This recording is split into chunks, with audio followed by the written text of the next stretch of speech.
disappointed in every one of you. I'm sorry, I don't mean to offend you. I'm disappointed in every one of you. I kiss you on the mouth. No, I'm not cool with that. I'm sorry.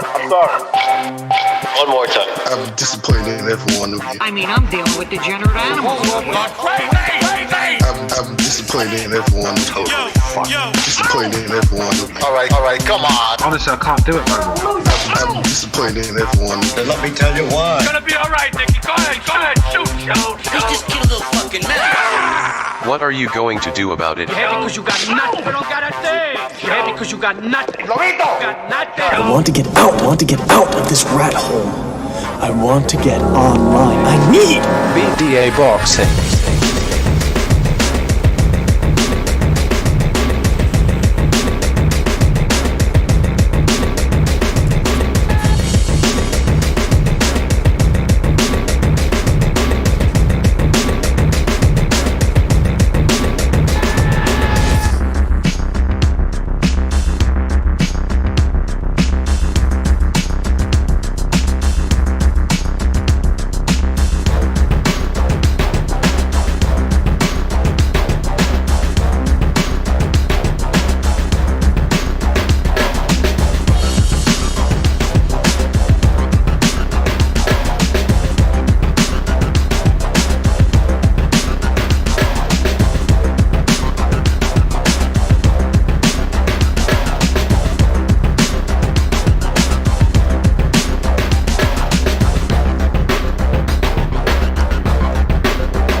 Welcome everybody to the Boxing Podcast, broadcasting to you live from the true north. This is your good friend Mr. BDA, flying solo for the moment. This is of course an emergency broadcast.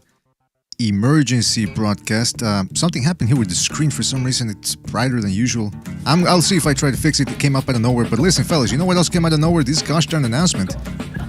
I mean, we knew they were negotiating this fight, but there was a lot of different narratives coming out. Some people, Fury was saying he was stopping training, that things were unclear. His father was saying they didn't want the fight. Hearn was saying, no, the fight's done. Yeah, stay alive, boys. And well, now comes an announcement via ESPN. Well, I saw it on Twitter, actually. Well, somebody put it on Discord, actually. And then I saw it and I said, well, what the fuck? So here it is. It's Mark Kriegel, as per ESPN, Tyson Fury and Anthony Joshua signed 2-fight deal to unify the heavyweight titles. According to Hearn, date and location to be announced, but supposedly he says that the terms have been agreed to and the contracts have been signed. So it's not a handshake agreement. It's not a good faith agreement like verbal. We'll get it done. Now it's actually it's a happening, fellas. So open phone lines, absolute total open lines. I'm gonna be opening up the phone lines. I'm gonna be opening up the Discord text channel. In fact, if you're part of Discord, I'm there right now. Hold on a second. Am I there? Yeah, there I am. I'm on Discord. So if you're on Discord, just jump on voice channel and talk to me, and everyone will get to hear what you're saying. Actually, you know what? Hold on, because let me open up the phone lines first. And then we'll get to the Discord, because I wanna set up the phone lines first. People call in. I'll be putting up a StreamYard too. We're gonna be opening everything up. Why not? No COVID restrictions here. Everything's open. No masks. No social distancing. You want it, you got it, baby. And by the way, yes. So it's like I was saying, fight is signed. Hold on a sec. Let me mute this motherfucker. Because I want to hear from everybody. I got a lot of questions, man.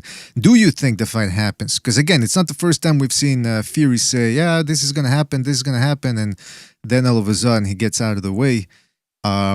Also, is the fight going to be entertaining? Because, yeah, the hype for sure is going to be entertaining.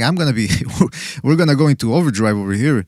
If you thought we were pumped for Lomachenko Lopez or Wilder Fury 2, you ain't seen nothing yet when it comes to the hype for this fight. But will it actually deliver in the ring? I know everybody's obsessed with the undisputed thing. Hey, undisputed. But is it really that much of a big deal for you fellas? I don't know. By the way, let me read a couple of comments here as I open up the phone lines. We get Stu in the house. Oh, I'm going to send him an invite real soon. Hold on, Stu. Give me 2 seconds, man. Shadow Boxing says this fight will be average. All right. Iso Tink says, good to see the fight happening. Shelton Film Productions is BDA as open as Texas. That's right. Big gaping. Oh, actually, bad choice of words. You know what I mean. Iceman says, what's poppin'? GB Guthrie says there's definitely clauses in place for a rematch, even a trilogy. They're going to milk this. Absolutely, man. Absolutely. All right, let me get a couple of people in here as I open up the phone line so we can... Somebody help me out here. Let's see if Stu answers. I'm going to call Buchu as well. I don't think he's going to be on, but just in case if he wants to drop by. Like I was saying, well, listen, this is what the article says. Hold on, give me 2 seconds. All right, that's not the article. This is what the ESPN's article says. After months of arduous negotiations between competing promoters and rival champions, the contract for a 2-fight deal between Fury and Joshua to unify the heavyweight titles has finally been signed. We'd like to get a side deal confirmed in the next month, said Eddie Hearn. The hard part is always getting everybody to put pen to paper, but this was a major effort from all parties to get this over the line. You had rival promoters, rival networks, and rival fighters. So there you go, it's signed. The big, of course, favorite to host the fight will probably be Dubai. In the Middle East, of course, they have the big site fee, and Vegas is not going to be competing, or likely not to be competing because everything's closed, and it appears to remain closed for the moment. So it's going to be interesting to see what happens there. Phone lines are open, by the way, people. The number is right there in the left-hand middle portion of your screen, so make sure to call us and tell us about this fantastic fight. Also, what I'm going to be doing here is, right off the bat, why not? StreamYard link. Anybody wants to drop by, give us your thoughts. Isotonic says, strange that Fury was saying he'd stop training in the MTK card interview on Friday. Yeah, I mean, this guy, I think it's all mind games at this point. I mean, if the fight is indeed signed, I gotta assume that this was all mind games from the get-go. Hold on a second. Let me... What is this? Oh, okay. I see what happened here. There we go. Stu says, can't talk BDA with my check. Ah, come on. Will you sacrifice your social life for the show for once? Come on. I'm kidding, of course. Good to see the fight happening, says Isotonic. Iceman says Wilder is gonna cry. GB Guthrie says it's happening. Fury's in shape but coming in light. Expect a boring Klitschko-style performance. See, that's what I'm thinking here. I don't expect this to be a Mickey Ward, Arturo Gatti, or Castillo Corrales type affair, or even a Gonzalez Estrada 2 fight like the one we just saw this Saturday. Robin Hood says Dubai for the biggest UK boxing match in history. LOL. Well, listen, strange times, even stranger circumstances right now. So I suppose everything we can get is what we get here. And if it's Dubai, it's Dubai, man. It's the way it works. By the way, fellas, phone lines are open. Phone lines are open. Call in. And I just put a StreamYard link in there too as well. So come on in and speak to us about the big fight. What else was I going to say? All right, by the way, not everybody thinks this fight is happening. What's his name? Dan Rayfield is tweeting. This is what he tweeted earlier today. He says something fishy. Now, I don't know if he was talking about what he was going to eat today or if he's talking about Fury AJ. And saying that, and people are going, well, what do you mean? What do you mean? Excuse me, Daniel? The biggest fight in boxing is about to happen, says somebody else. 2 fights. Somebody says, don't post something like that without a follow-up. Yeah, I mean, like, what does that mean? Is he trying to keep us in suspense? Was he even talking about this fight? Who knows, man? Who knows? Also, people are talking about the LDBC. Everybody wants to know what they're going to come up with now. That's certainly going to be interesting, too, to see. I don't think they believe the fight's going to happen. But I got to tell you, fellas, I got to ask you. Once again, I don't want to disparage Tyson Fury, but he's not exactly the most stable of individuals. So is this fight actually going to happen? I don't know. That's the question I'm trying to get at here. Of course, I had to go to boxing scene as well and see what's going on in that cesspool. The forums, by the way, not the website itself, but the forums can be very, very toxic. I'm used to it for the most part, but even I cannot stay there for more than 10 minutes before I start getting a headache. Case in point, look at this comment. Boy, this proves Joshua is a straight bitch. I mean, even his fans now can see that he's a He ran from Wilder for years screaming he was the bigger name. He had all the belts. He would never do 50-50. Now that the Wilder doesn't have the belt, 50-50 split with the rematch 60-40. Exactly what Wilder wanted, but he was too scared. I don't even know what he's talking about. Why is this guy disparaging Fury for fighting? Joshua for fighting Fury for the best heavyweight title out there. All the marbles is what I'm trying to get at. And this guy is disparaging him. Shadowboxer says the only fish Dan Rayfield eats is goldfish snack crackers. Oh, come on. You people are meanies. That's what you are. Jeremy Schwartz Rinsman says LDBC are frauds. Too little is the truth. GB Guthrie says LDBC in tears. They say they're going to boycott the fight, but none of those fools paid for the cards. Yeah, I mean, it's like with the Riganda, remember? When Riganda was the one anointed to beat Lomachenko, the great white hope, and yet people wouldn't pay for his cards. So that's what we got over there for him. What else am I getting here? You know what? Since nobody's calling yet, I'm going to jump on the Discord here. There you go. I'm on Discord. So if anybody's in the Discord, anybody wants to jump on, join the show online. We are broadcasting here. But I am curious, fellas, because everybody's talking about, first of all, they can get rid of all the belts. The fight is still as significant as ever. It just because people get the belts, it's what they're going to fight for. Because supposedly all belts are on the line, right? WBO. By the way, WBO. I don't even want to mention WBO. Let's keep it WBC, WBA, IBF, right? If they got stripped of all the belts, would you all of a sudden go, oh, the fight's not significant? I don't give a fuck about undisputed. I give a fuck about lineal. I give a fuck about the best fighting the best. And this, to me, is what it's all about. Yep. Hold on a second. I'm writing something here. Anthony Joshua signed, sealed, to be delivered. Yeah, I'm going to put a ticker here on top so people know what we're talking about. Obviously, though, the title already lets you know what we're talking about.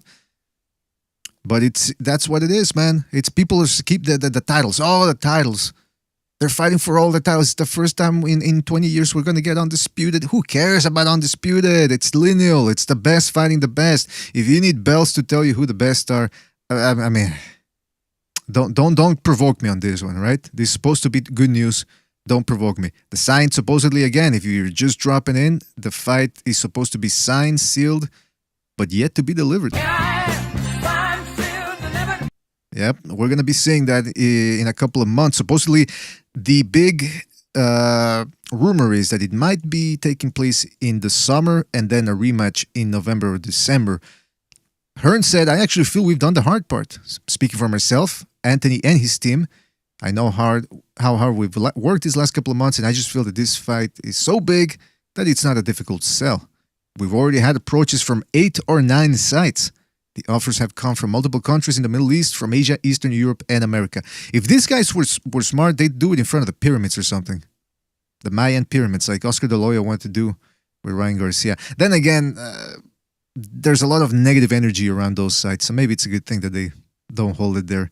There were a lot of shenanigans involving human sacrifice, and any site where there were people murdered doesn't exactly carry the best of energy.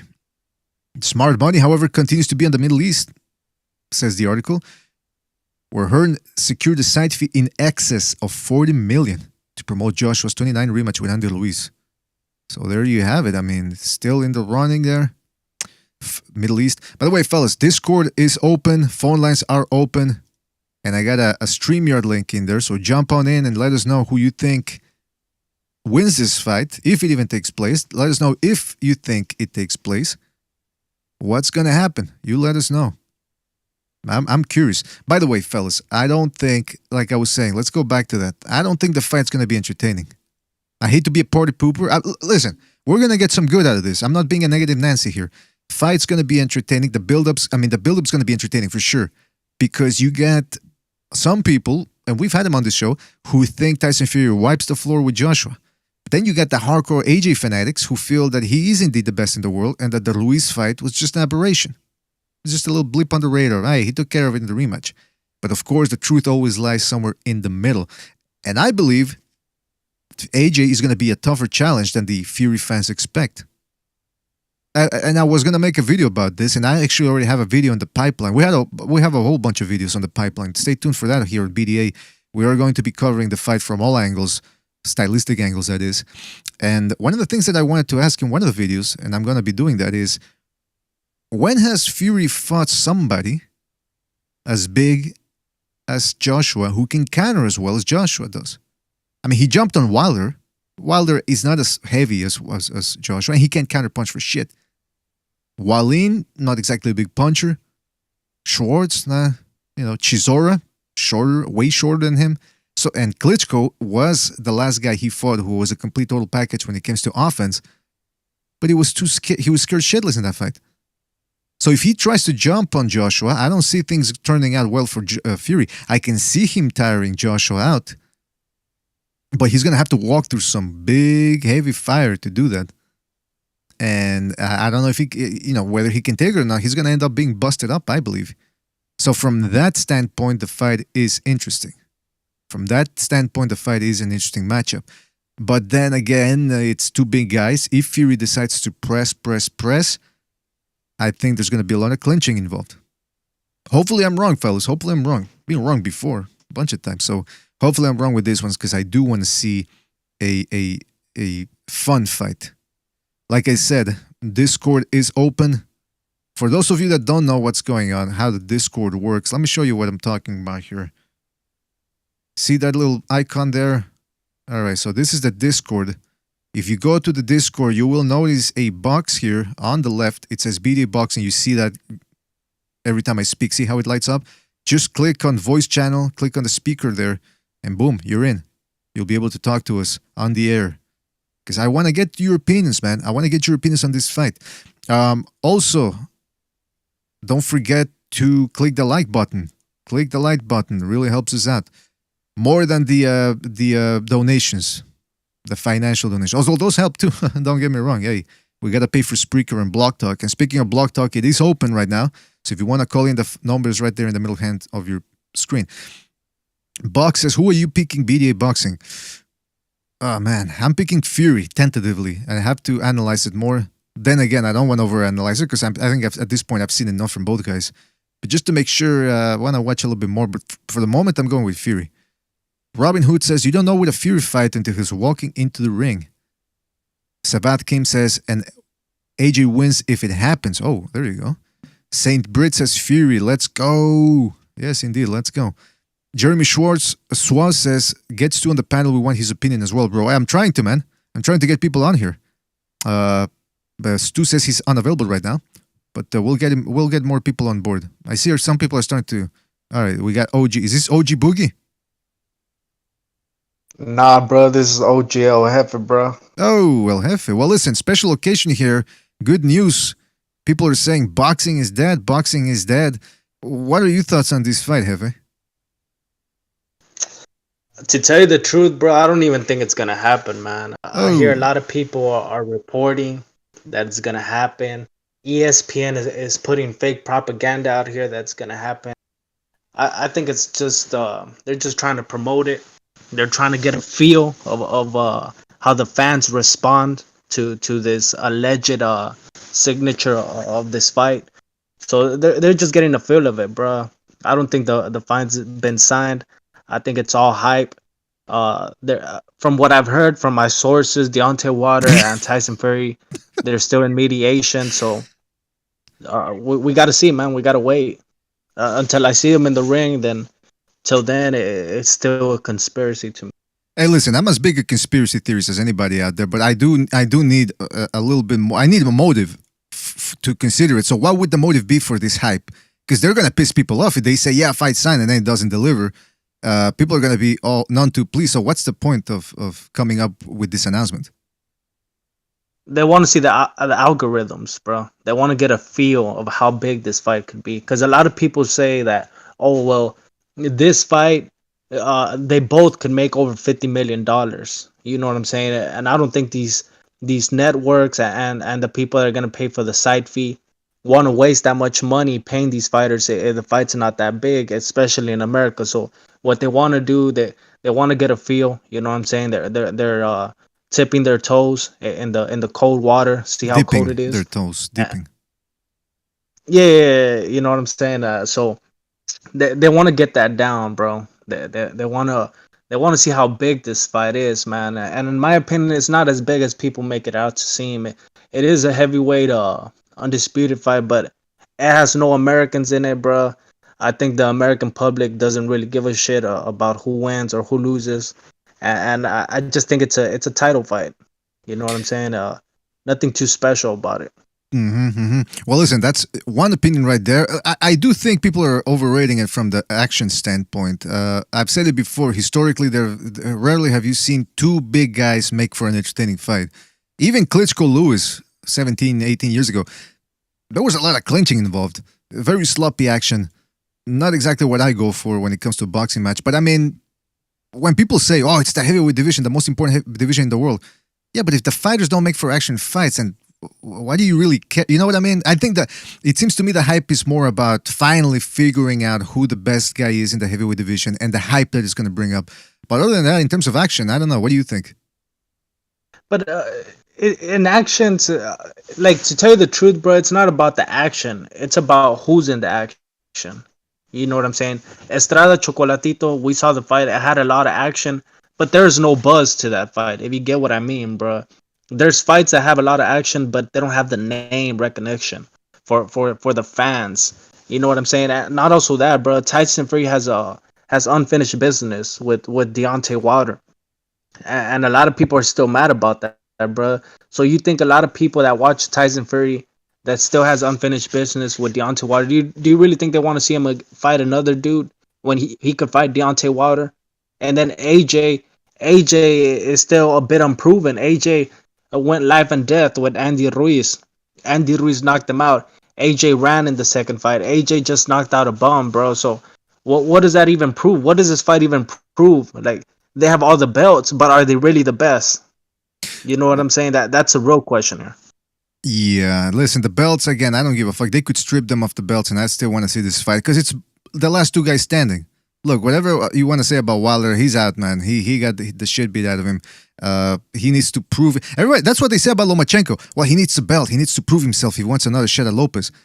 But they don't, I mean, I don't hear the same thing with Wilder for a lot of people. It's, no, yeah, Wilder deserves an immediate rematch. Forgetting that the crap kicked out of him? I don't know, man. I think if anybody needs to prove themselves, it would have to be Wilder. Although I will say that Fury, it would have been fun for Fury to kick the crap out of him again just to finally shut people up. But hey, listen, I guess that's the way they go. Supposedly this fight is why do you think that fight is not happening? Why do you think that fight is not happening? Wilder Fury? Yeah. I don't know. Wilder apparently had several chances to jump on it and he didn't want to.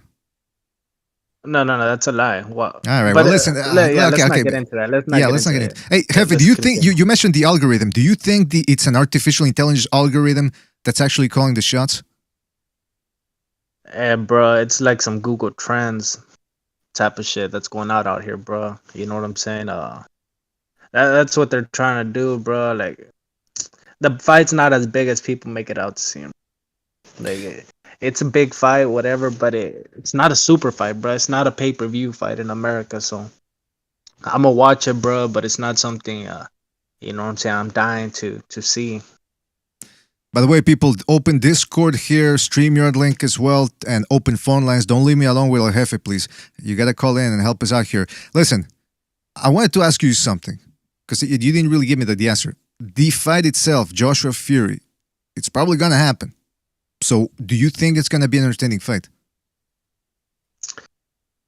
Oh, let me break it down, bro. Like I could see not Deontay, bro. I have Deontay Wilder in my mind. Hold on, bro. I could see. The fuck's the matter with you, man? I have Tyson Fury, bro. Because Tyson Fury could fight two ways, right? He could fight coming forward like he did against Deontay Wilder, and put the pressure on AJ, but that's also very risky for him because he could get caught. You know what I'm saying, coming forward. But at the same time, he's very good in the inside.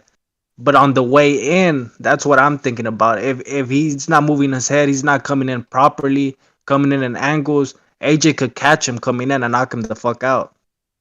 Now, if he tries to outbox AJ, which I think he's not going to do because that's not his style no more. He got too heavy. I could see AJ clipping him. You know what I'm saying? Unless he loses a lot of weight, which I don't think he's going to do, bro. So there's many variables to this fight, bro. But I think it is going to be semi-competitive. I think it's going to be very, very entertaining in the late rounds. I think those early rounds, it's going to be them trying to diagnose what each other are trying to do. You know what I'm saying? Sure. But hopefully we get a great fight, man. You know what I'm saying? Something about these Brits, they come to fight when it's showtime. You know what I'm saying? So hopefully the winner fights Deontay Wilder or Andy Ruiz. You know what I'm saying? Absolutely, man. Hopefully Hey, the heavyweight division becomes undisputed. So we can. There's a lot of upside here for this fight. By the way, in the chat room, people are already getting pumped up for the fight, and one hitter's calling you a joto. He's saying you're a joto. Bro. What's going on, Jefe? Why is he attacking you? Nah, bro. I don't respond to negativity, bro. Good you for know you. what I'm saying? I'm a very positive man. I'm a man of God, so You're comfortable in your sexuality, is what you're saying. Yeah, I'm very comfortable, bro. You don't care. When you're carrying like your Jefe is carrying, bro. Like I don't question shit, bro. That's right. Like you do what Jefe does, who he wants, right? You don't care what people say. Nah. You're like Dracula, man. Dracula used to bang women, dudes, animals, whatever, man. He was Dracula. He did what the fuck he wanted. Hey, speaking of Dracula, we got. Bro. Yeah, I know, man. Hey, speaking of Draculas, we got Kenshiro on the stream. Kenshiro, you there? Yeah. I've literally just finished work. It's at 5 p.m. now here in England. And I thought, what the hell is BDA doing at 5 p.m. UK time? It's normally like 10, 11 p.m. UK time. And when I saw the subject title, I went like, hang on, is this for real? And I think you responded saying, yeah, it is. Well, there you go, man. Listen, I'm talking to El Jefe over here. I don't know if you saw the reports. Of course, the big fight signed Fury versus Joshua. But I kind of agree with El Jefe in a little bit in the sense that I think people are overhyping the fight. Not because they're not the best, but because I don't think the action in the ring is going to be all that great. What do you think? I mean, you probably know more than I do, obviously, because I've literally just seen the only information I've seen is on your video. What is it a 2-fight deal? What countries is this supposed to be happening in? When is it happening? Well, according to the ESPN article here that I've got, it says the fight is signed. All right, they've agreed to the terms, everything's signed, but they haven't yet to decide the venue or the date. But they're saying the date might come the fight might happen in the summer and then the rematch in the fall or in the winter. So they've yet to decide the venue. Of course, I think it's probably going to be in the dunes of Dubai or whatever. They get the big money. So it's probably going to happen there. But again, back to the original question, man. Yeah, okay, it's going to show us who the best is, blah, blah, blah. But is the fight itself going to be entertaining? Well, I mean, are you talking about the actual main fight itself? Or are you talking about even the event leading up to the fight? Oh, yeah, the event is going to... Yeah, well, you tell me. The event, obviously, right? It's going to be entertaining. But I'm talking action in the fight. The boxing match itself. Well, I mean, listen, man, you've seen Tyson Fury fight. I mean, it's weird. He has like he has a great fight, and then he has like a terrible fight, and he has a great fight. Now, if he comes up with a great fight, you know, against Klitschko and against Deontay Wilder, I mean, he's going to bring it. Let's be honest. Now, whether AJ can bring it is a different story. Because if he does against the same as Andy Ruiz in the first fight, it's not going to be. It might be entertaining probably for the neutral and the Fury fans. It might not be entertaining for the AJ fans. It depends how AJ is going to stylistically match up with Fury because Fury, I'll say yes. AJ, I don't know whether how robotic or stiff he's going to be. It's a different story. Fury, I'll say yes. And he's shown he can knock people out. He's knocked out Wilder. And AJ, let's be honest, he's a knockout artist. I can't take that away from him. But I don't know. I'm thinking now whether when AJ lost to Ruiz, has that played on his mindset now? That it would have been brilliant if both were going into the ring undefeated. I think then it would have been completely open. With AJ losing that fight against Ruiz and then him running away in the rematch against Ruiz, I'm wondering if that will play with his head a bit now, and he might fight a different fight, a bit more boring, like Floyd Mayweather now.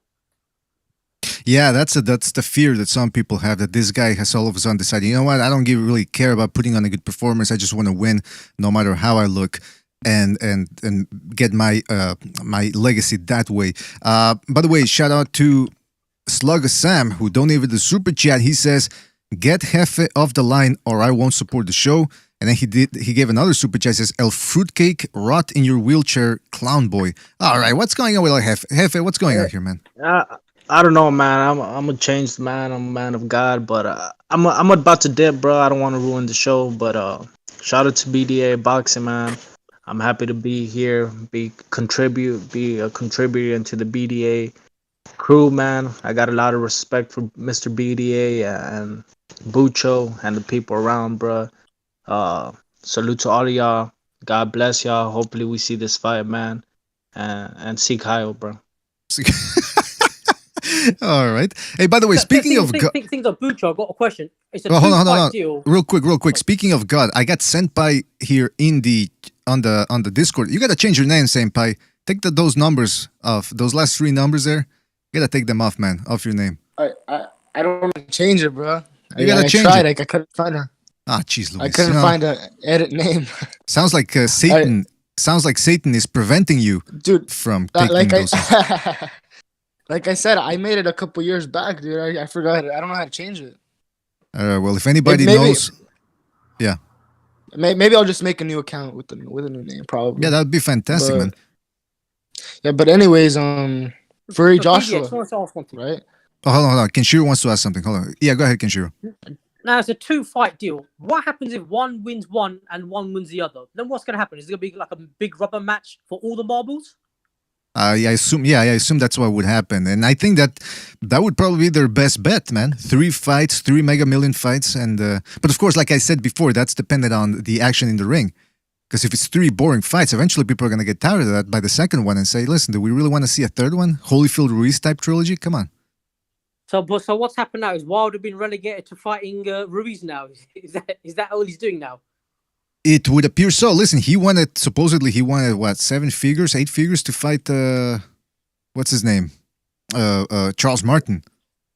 So I was like, what the fuck? Yeah. 7, 8 figures, what, rupees you mean? Well, maybe somebody does anybody remember that? What was the rumor that he wanted 8 figures for a Charles Martin fight? I know he wanted $10 million step aside money, and which Fury said, "Why should I bother pay you 10 figures when I can knock you out on an easy time?" You know what I mean? Yeah. But that's what I heard. That's what I remember hearing. Somebody in the chat help us out here, man. Real quick, we've got okay. So Senpai, you wanted to say something? Just real quick, like, you guys said there's a 2-match deal, right? But what if the first match is just it's so one-sided? Would you guys still want to see a rematch? Because, like, what if Tyson Fury dominates Joshua, or what if Joshua dominates Fury? Would there still be, I guess, enough attention to make a second fight? Because that's what I feel is going to happen. Either Joshua's going to dominate or Fury's going to dominate. I don't think it's going to be a close fight like people. You know what I think they would do? I think they would. That's when the PR machine would have to come into place and earn its money. And they would try to spin it like, oh, Joshua had an injury or something. But that's a good question. Kenshiro, you want to say something? Well, you got a 2-fight deal. I mean, personally, I think they could, if they want to do a 1 fight for all the marbles, I mean, whatever, but if they do a 2-fight deal, they have to somehow. If, for example, one person dominate the other, like Fury Wilder 2, they're going to have to do something because the second fight, I think yes, you're right. What you just mentioned, it has to be some sort of PR stunt or something because if there's a 2-fight deal contract, they're going to have to get paid. And it's going to, well, if it comes from the Saudi money, let's be honest, Joshua, he's obviously very big in Saudi Arabia because he's a Muslim, so he might be able to spin it that way. Wait. Is he really a Muslim, Joshua, then? Or? Well, I assume so. Do you not see him in these mosques praying in his white robes? Why would you be, dressed up as that if you're not a Muslim? I would have thought you was. Why would you? That's like me walking around with a Christian Jesus Christ crucifix and saying praise the Lord. Might be pandering. Why am I doing that? Hey, you're talking about me there, Kenshiro. You better watch it. Yeah, no, he might be pandering, like Senpai said. He might be pandering. I don't know.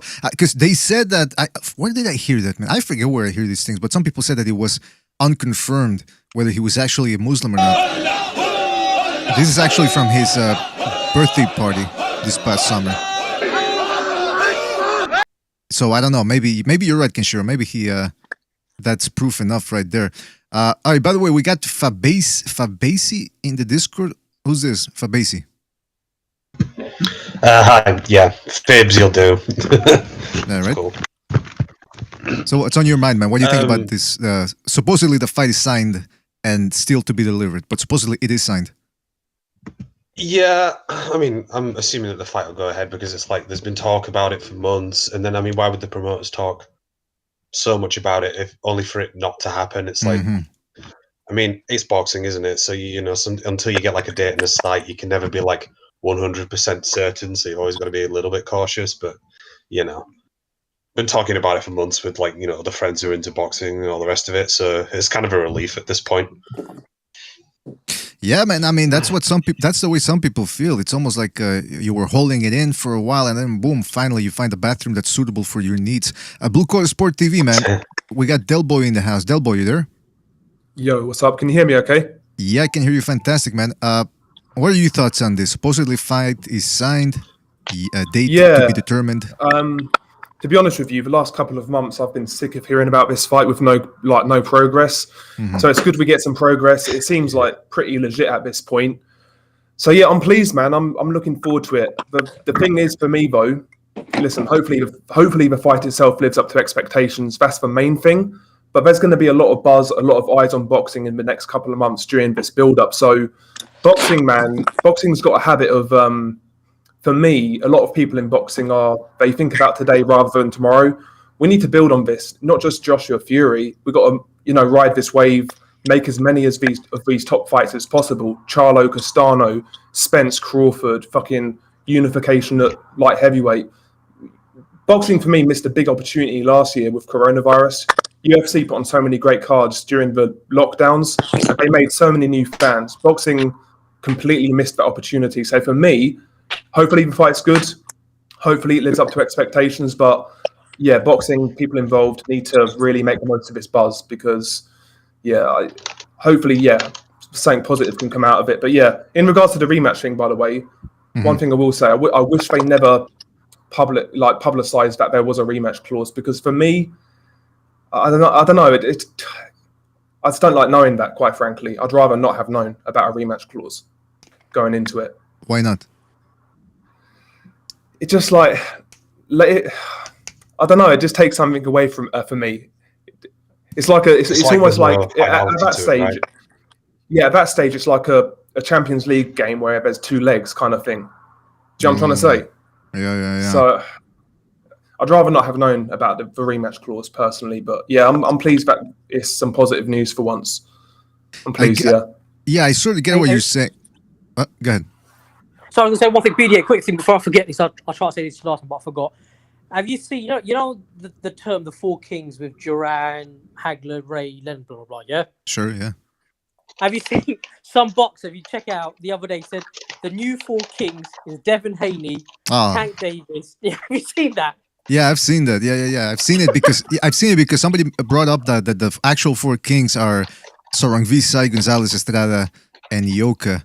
Or actually, I think they brought up Donny Nietes too. I forget. But yeah, those guys are the ones fighting each other. These other guys get one win, one big win, and all of a sudden they think they're superstars. That's not the way it works. Yeah. Nah, it's not Ioka yet. It's Quadras. He's fought it's all of them. Quadras.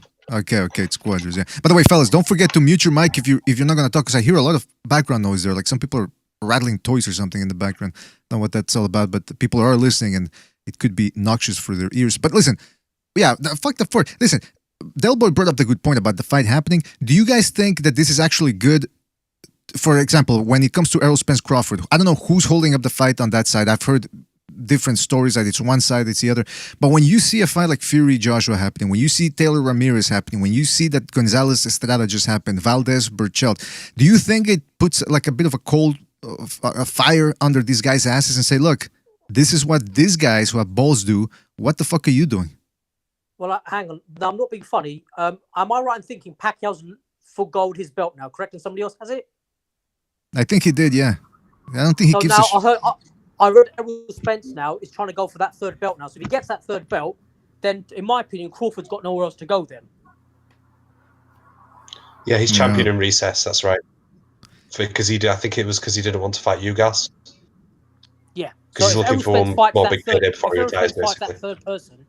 So if Errol Spence fights that third person and beats him, then he's got now the ball's back in Crawford's court to say, are you going to accept the undisputed or get the hell out now? Yeah, hopefully that's what happens. So hopefully something moves, because I read a very disturbing rumor on Twitter that said that supposedly Terence Crawford was considering fighting Josecito Lopez. I mean, no disrespect to Josecito, he's a bruiser, he's a good fighter, but he's like on paper, he's gonna get his ass beat. I mean, he lost to Berto, he lost to who else has he lost to? Well, Canelo who was substantially bigger than him. I mean, it's things though. I read that if Josh Taylor wins against Ramirez, he wants to jump up to 147 and fight Crawford. Now, if he does that and beats Crawford, then you will definitely get an undisputed between him and Spence. Right. But I mean, even that fight, I don't know what you fellas think, but even Taylor, depending on how he beats Ramirez, I mean, if he beats the crap out of him, then of course people are going to say, oh yeah, move up and fight Crawford. But let's not forget, Crawford's a big dude with long-ass orangutan arms. Supposedly he weighs 170 pounds when he's not training. So I think I can already see people criticizing that fight and saying, oh, come on, Taylor moving up.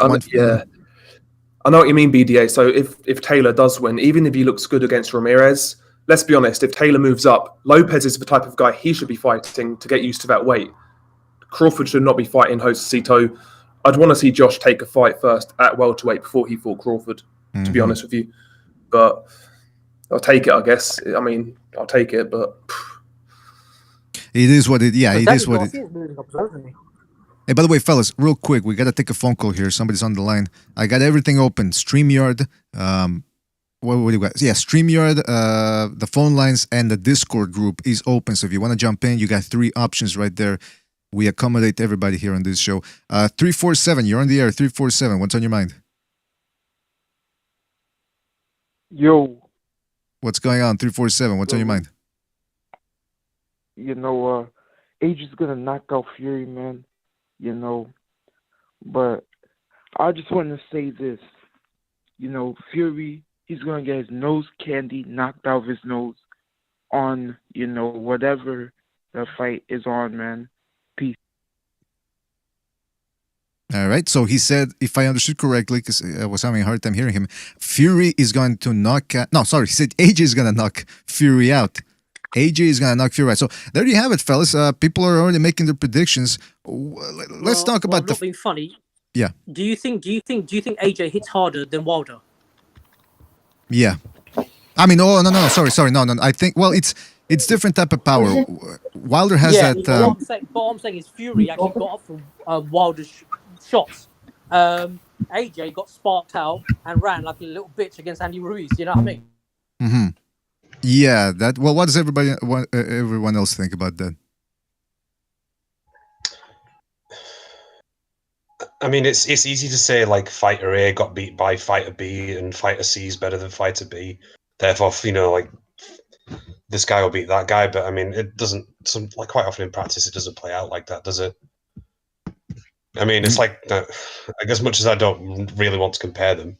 I mean, like George Foreman destroyed all the guys that beat Muhammad Ali, but then he got beat pretty easily by Muhammad Ali when they actually fought, right? Because the styles were completely different. Well, wrong tactic as well, isn't it? Yeah.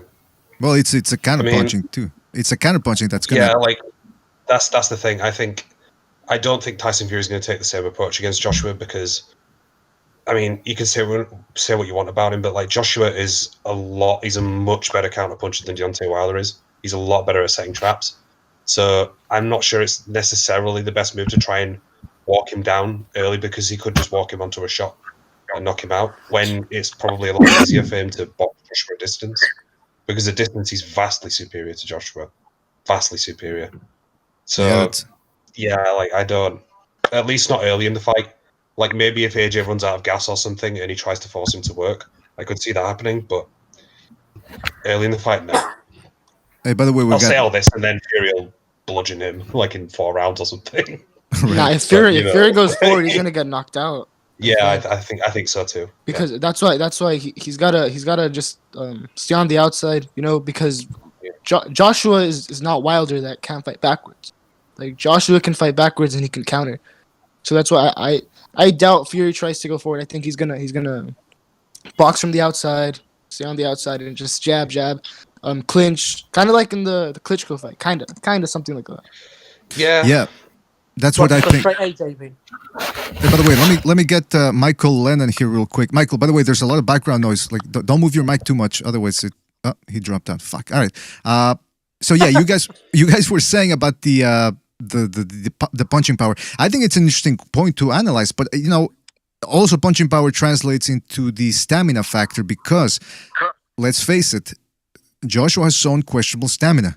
Yes, he went 12 rounds against Luis in the rematch, but even in that fight though, and he wasn't doing that much, let's face it. I mean, I know it takes a lot for a 250-pound guy to move around as much as he did, so I do give him credit for that. But there were times where he was moving, and all of a sudden he would jump in and clinch. And I'm thinking, whoa, is he that tired that he needs to clinch? So if Fury decides to lay it on him, of course I think Fury's going to get hit because Joshua's not just going to stand there. But can Joshua go 12 hard rounds against Fury?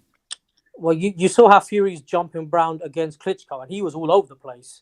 Mm-hmm. And and I think he done still. I think if it was now round 13, 14, 15, I think Fury could have done that still against Klitschko. So if Fury dances about, I don't know, man, he could just dance circles around AJ. And as I can't remember which gentleman said before me, but when the later rounds come up, that's when he might go for the knockout when the gas tank runs out. Yeah, I agree with Fabizi in regards to that. I think Fury being the aggressor in this fight is a hell of a lot more risky than it was against Wilder. He had one weapon to contend with against Deontay. Joshua is a two-handed puncher with great combinations. I think he's very dangerous at mid-range. Much better timing. We've seen him implement that pull counter to his game. Great uppercuts up close as well. He's got a lot more to contend with against Joshua if he's going to be offensive. For me, Tyson needs to make Joshua take the lead. Use that feint game, keep on moving, keep the distance, make Joshua chase the fight. And towards the end of that fight, riding Joshua gases, that's when maybe Fury can start to, take the initiative a little bit more and start to put it on him. But I think people going into this fight believing Tyson could just walk down Joshua. I'll be honest, if he does that, if I knew what style Tyson was going to go into this fight with, if I knew he was going to be the aggressor, I'd pick Joshua. I think he needs to box. If he boxes, he wins. But if he's the aggressor, I don't know, man. I think Joshua is very dangerous. That's interesting you say that. That's interesting you say that, Delboy, because it's other people think it's the people. So there's some people, I've heard some people say, well, there's no way Joshua can win. If he boxes, Fury outboxes him, and if he slugs it out, he gets tired. I'm thinking, come on, is it really that? Like, Joshua's not that bad a boxer. And I don't see Fury completely outboxing people. You know what I mean? He's very sloppy himself sometimes with that right hand because he's such a big guy. He can't snap it there properly. It's not exactly the type of punch that scintillates the judges. So I still think there's a pretty close fight. And if Fury does stop Joshua, he's going to have to work hard for it. He's not just going to go in there and, Joyce Dubois it. You know what I mean?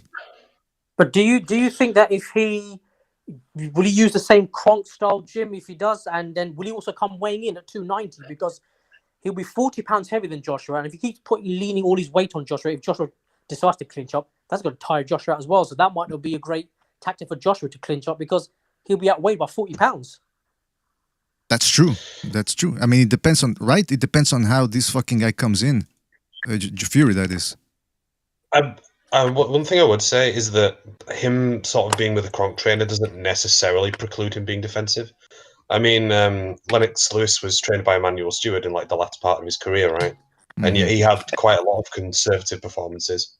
I mean, like the David Tua fight, particularly, where he was just content to like box his way to a decision, knowing like Tua didn't really have the speed to keep up with him. Yeah, by the way, fellas, don't forget, hit the like button. Hit the like button. Like.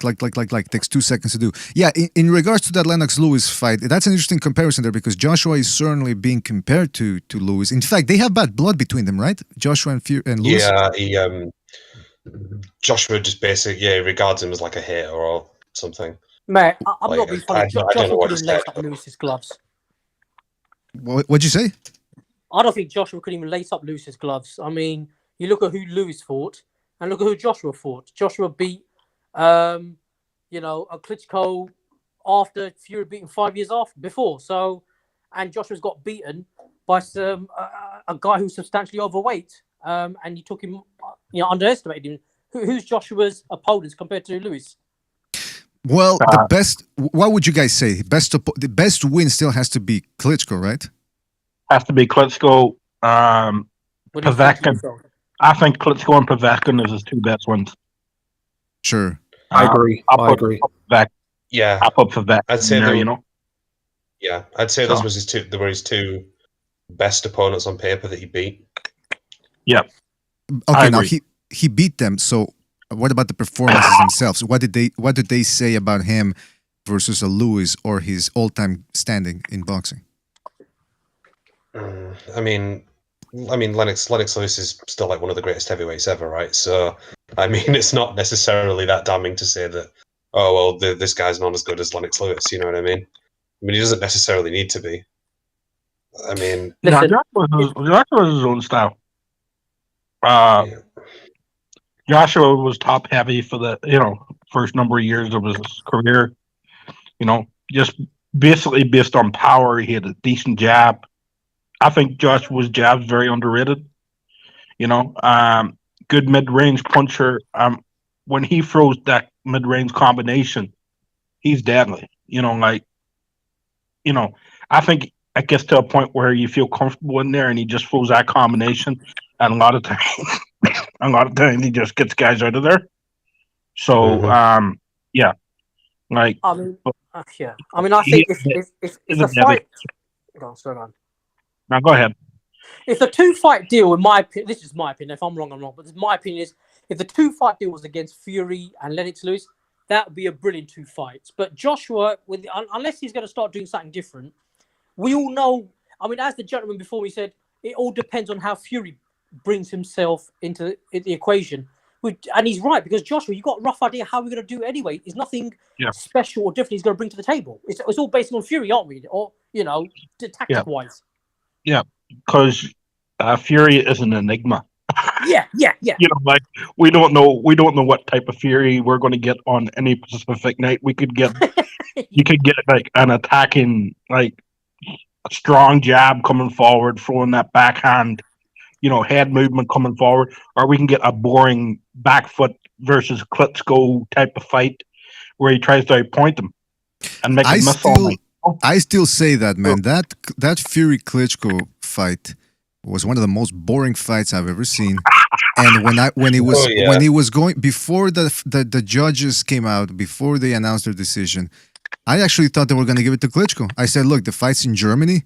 It was very close. Neither guy really. I mean, who would I have rather have been? Obviously Fury, because he seemed to be more in control mentally, whereas Klitschko looked horrified for 12 whole rounds as if somebody was going to stick something up his butt. But I'm going to go with Fury in that one. But still, I mean, if the judges would have given it to Klitschko, I would have been like, well, Fury just didn't do that much either. So what do you guys think? Is Fury being overrated a little bit here, especially after the Wilder rematch? I swear, with that fight, that might be the first. It's the only time I can remember in recent memory where a guy went to away soil and the judges were like completely 100% like pretty much had it on the money. Like there wasn't any sort of like hometown or promoter's boy bullshit. Listen, that was the most surprising thing about it. I think he did. The fight. sorry.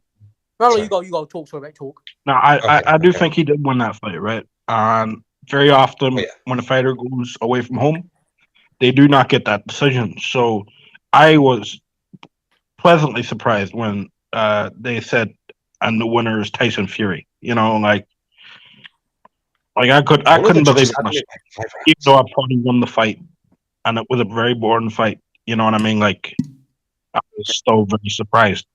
The other one I can think of is Joe Calzaghe when he fought Bernard Hopkins. That was a very close fight, and Joe Calzaghe got the victory. You know, I think in New York, in the United States, wasn't it Madison? I think it was Madison Square Garden. I'm not sure, but Joe Calzaghe got the victory. You know, in a very close fight. Yeah, it was like by 7-5, I think. Oh no, hang on, I because Bernard Hopkins got the knockdown, didn't he? Yeah, I had it 6-6 with a 10-8 round to Bernard Hopkins. I had that a draw with a 10-8 round to Bernard, so I had Bernard winning. Hey, by the way, just real quick, just want to let you guys know what's going on here. We got a StreamYard open and the open Discord, so there's different people on different platforms, so we got to watch out to not talk over each other. Don't forget the phone lines are open as well, and you can jump in on the Discord. You can jump on the open Discord. If you're part of the Discord, just jump in. I'm going to put the invite there again. Don't forget to hit the like button, and I got to read a super chat from Savior Sammy. That's Slugger Sam, by the way. He says, top 5, Joe Louis, Ali, Holyfield, Mike Tyson. All right, so that's Savior Sammy's list right there. All right, so I'm not being funny. Fury I reckon. I mean, it could happen. He can change any round he wants to any style he wants that he's shown, and he could have stuff that we've not even seen before. So, you know, just because we see one style, it does not necessarily mean he's going to do 12 rounds that same style. Yeah, Kashir, you sound like a promoter, man. Like, oh, he can show us things he's never shown us before. Maybe, man. Maybe. But I mean, he's got more ability to adapt. Put it like that. Right. Yeah. That's not good for you. You know, like, you know, I think he has to hit Joshua early, like seriously hard. Not that tap shit he does. You know, like he has to step into one of them punches and hit Joshua early, and I think Joshua has to hit him early. I think we may have a cracking fight. Now, here's my question to you, fellas. Here's my question. It might be tentative in the first round or two, but then somebody I think is going to step it up, and then that's when the fireworks might hopefully happen. I think it's going to be in there, knockout, whatever way it happens. Here's my question to you, fellas. Is this just a better version of Joyce versus Dubois? Meaning, Fury is the Joyce, and Joshua is Dubois.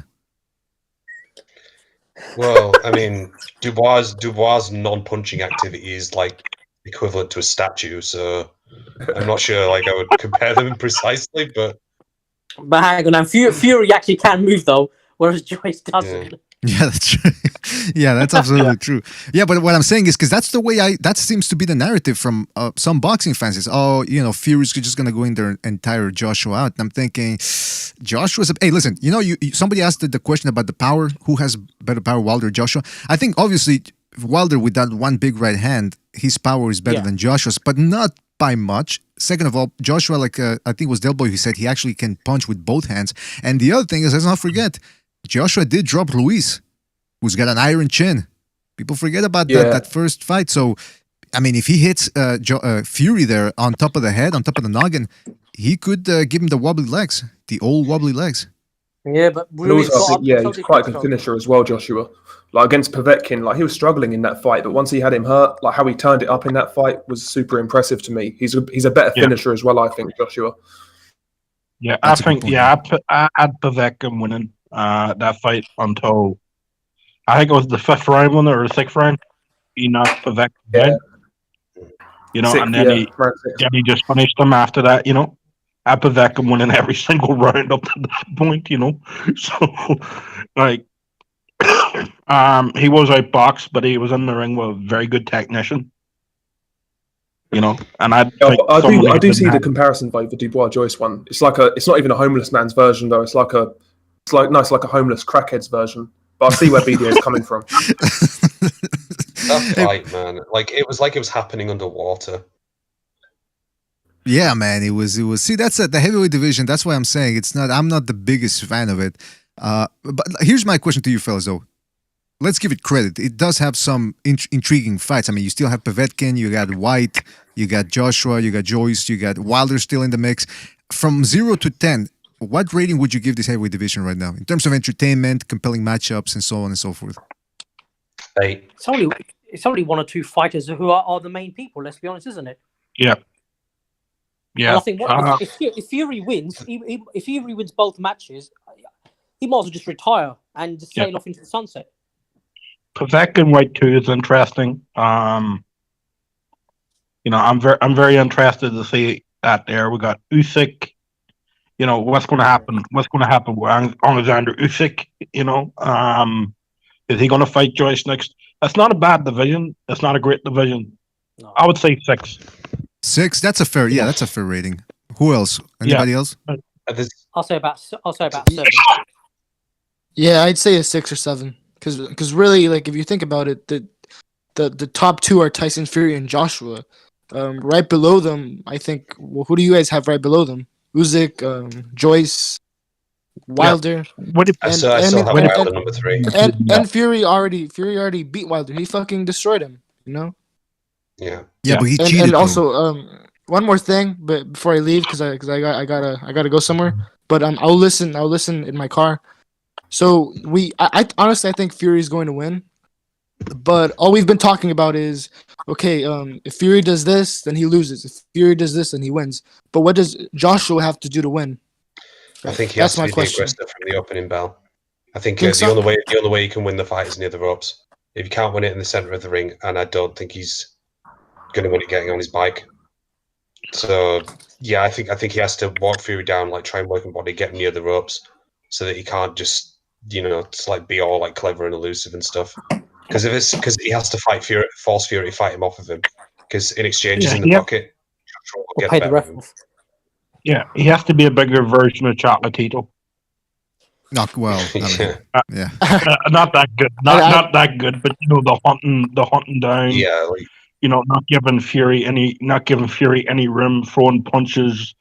Yeah, but AJ moves like Frank Bruno 2.0 though. He does. But that's Hey, not nearly as quick as his hands. Hey, by the way, real quick, Senpai. Real quick, Senpai. You said you have to go. Please tell me you're not gonna go somewhere that involves sacrificing people. Nah. I'm going to church actually. The real church, church, or the satanic church? I got it. No, I gotta go. I gotta go to the store. I gotta go get the food for the week. Oh, okay. Well, listen. On a Monday, yeah. Listen, I don't know how long. I'll be listening. I'll be listening on the car. I don't know how long we're gonna go on for. It might be. You never know how we do it around here. It might be another half an hour. It might be fucking 4 hours. So if we're still around, you can jump in. And thank you for jumping in, man. All right. I'll probably be back in an hour. And Senpai, if you're going to church, pray for AJ because he's going to need it. Oh, jeez, Luis. Oh, yeah, I know. Fury's going to get that ass. All right, bye, guys. All right, take it easy, man. Don't forget, fellas, open phone lines, open Discord here. Just let me remind people how it works. Because there's a lot of people on the Discord and they're not dropping by. We've got the Discord. So if you're part of the Discord, all you got to do is see that's the Discord right there. All you got to do is swipe. If you're on your phone, swipe from left to right, and you should be seeing this group here where it says voice channel. See on the left? If you're on your PC, desktop, whatever, you should also be able to see it. Just click on the speaker icon, and you should be able to join in, talk to us, talk to the people, talk to the masses about this fight, which has been announced, by the way. Anybody just dropping by, Fury Joshua has been signed. Date to be determined, location to be determined, but supposedly it is on. And so there's a lot of questions. Another question is, I don't know if you guys saw that bet between Ring IQ and Artman. I think I've been following this saga on StreamYard because I want to see if Ring IQ gets paid. I think Artman is saying, well, I'm going to pay you, but the fight that has to be announced, that the date has to be announced. I'm thinking, well, wait a minute, was that really the... Okay. Anyway, all I'm asking you fellas is, do you think Ring IQ ends up getting paid or no? I think if the fight happens, I think it does. I think if it's announced date date and venue, I think he does. Because that was what he was saying. He goes, "There's no venue and there's no announcement." Right. You know, so like he was saying that he was saying that on the thing. There's no venue, there's no date, and there's no announcement. So I think once those three things are confirmed, I think he does get paid. I'll tell you what I would do. I would say the fight gets announced, but then I would say, you know what? I'll pay you once the fighters are in the ring, because I don't believe it happens until I see those guys in the ring. See how? I think that's the way it's going to happen. I think the goalposts are going to continue to be changed so that nobody ends up getting paid until the fight actually ends up happening and is finished, and the judges are the ring announcer is saying who won the fight. But okay, we got somebody in the chat says this W Riley's says opening. I think he says ain't happening this year. Laughing my fucking ass off. Well, that's the other thing is, look, El Jefe dropped by. He said, this conspiracy, the fight ain't happening. And I'm open to the possibility, but what I'm thinking is, why would they? And this time they're saying it's signed. It's not just we shook hands, we had a verbal agreement. They're saying it's signed. Why would they say? Don't forget COVID and all. They're trying to get the fans in the stadium as well, isn't it? So they might be early next year. Right. Well, yeah, they have to announce, right? The actual. Yeah, they haven't announced the date yet or venue. So if they say it's signed, I would assume in the contract. I would assume in the contract there would be a date on that contract of when the fight's happening. They just need a venue. And whichever one's going to pay the highest bid, that's where they're going. Simple as that there. Because Frank Warren said, Frank Warren did say that it is open to purse bid. So, and he can't mention the parties involved then because of confidential agreement. Eddie Hearn named Saudi Arabia. I think one of them was China, and who else? Somebody else. So Frank Warren can't mention because of Well, I'll tell you what, though. I'll tell you what. When it comes to that, I'm still reading Dan Rayfield's Twitter feed here, because remember, he said 2 hours ago, he said something fishy. So then he retweeted somebody saying, "Is there a venue or date announced? If not, there's still smoke and mirrors. This changes nothing." Well, it doesn't change nothing, because if they did sign the fight, and they're saying that it might happen in the summer, then I don't exactly see what the shenanigans are. Then Dan Rayfield said 25 minutes ago, "Just remember one thing: the devil is always in the details." So, fellas, what's Dan talking about? Is he a little bit too high on the sugar supply? What's going on here? Can I say something? Right? The Cambosis fling fight was announced, right? Cambosis and Teofimo Lopez, but they didn't have a date. They didn't have a date and venue, and it went to purse bid. So that fight was announced. This is just what's happening here. They're going to go to purse bid, and they're going to go to the highest bidder. So, simple as that there, and that's going to be the venue. Whoever buys it, I say that it's already been, agreed. Do you think there'll be two different countries or the same country for both fights? I think. Honestly, I don't care. It could be on Epstein Island. Yeah, it might be a deal where it depends on the purse bid rules, because it might be the deal for both fights. They might bid on two fights, or they might just bid on this fight and then go to purse bid in the next fight and see who gets. I mean, I think it would be better if they just done as the guy before us before we mentioned earlier on. It should just be one super fight, winner takes all. That would be the most exciting aspect. Yeah, it would be. Yeah, it would be higher stakes, man. Speaking of stakes and somebody who enjoys them extra greasy, going back to Dan Rayfield, he says, somebody tweeted, "I think the Wilder litigation is more of an issue than we've been led to believe." And then Dan Rayfield responded by saying, "That has nothing to do with it." Somebody said, "Great, good to know." And then somebody said this interesting. He says, "You really expected Dan Rayfield to agree with something with Wilder's names attached to it? You know he has an agenda." So there's people saying that he's biased against Wilder. Some people are saying that he's actually for Wilder. So what could he be alluding to? That's what I'm wondering about here. It's just wish thinking on their part, isn't it? Because they only really care about him. They don't really care about boxing, and if it doesn't involve him, so they're just going to perform like whatever level of mental gymnastics they need to. Like they could be physically in the ring, and there'll probably be some Wilder fan who says that they're not actually fighting. It's just like two guys who've been face swapped or something because Wilder still runs the heavyweight division. It's something ridiculous like that. It's just making noise, honestly. Like it's tiresome at this point. Yeah, I think they're a bunch of loonies. As for Dan Raphael, I think that guy's a bit of a low-key troll as well, you know. I'm not going to lie. He kind of... Dan Raphael, to me, is just a fat waste man. I'm just tired of that guy. But one more interesting aspect of this fight, now it's looking like it's going to happen, is that push Usyk into now signing to fight with Joyce? Because it looks like he's been holding off on that until this fight gets announced. So hopefully we see some traction in regards to that fight as well now. Because I really want to see that fight in itself, Usyk Joyce. That's a good fight. I like that. BDA. BDA. Yeah. I'm going to shoot off now. I'm going to have some food now, but I'll listen to the channel and I'll speak to you guys next time. All right, take it easy, Kenshiro. Thank you for joining us, man. Don't forget, fellas. StreamYard is open. Discord is open as well. Anybody can join. Phone lines are open as well to talk about supposedly Fury Joshua is signed, yet to be delivered. Shout out to Chris K for his contribution in the chat. He says 118-110 Joshua, according to Carlos Sucre, who is, if you guys don't know who he is, Sucre is the judge that gave it. Yeah, he gave Estrada 9 rounds and Gonzalez only 3.